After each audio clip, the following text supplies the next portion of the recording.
আসসালামু আলাইকুম। তো আজকে আসছি নতুন একটা জায়গায় গাড়ি ঠিক করতে। এটা হচ্ছে কোম্পানির গাড়ি।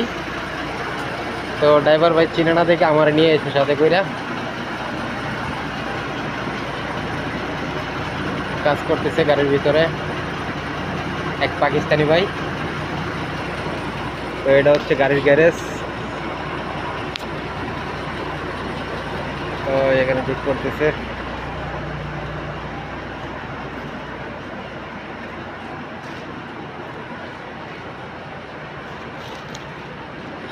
অনেকদিন পর নতুন একটা জায়গায় আসছি বেড়াইতে। তো এটা বিশাল বড় একটা গ্যারেজ। এখানে সব ধরনের গাড়ি, মানে বড় গাড়িগুলার, মানে বাস ঠিক করে এখানে। তো এগুলো হচ্ছে গাড়ির জিনিসপাতি। অনেক বড়, অনেক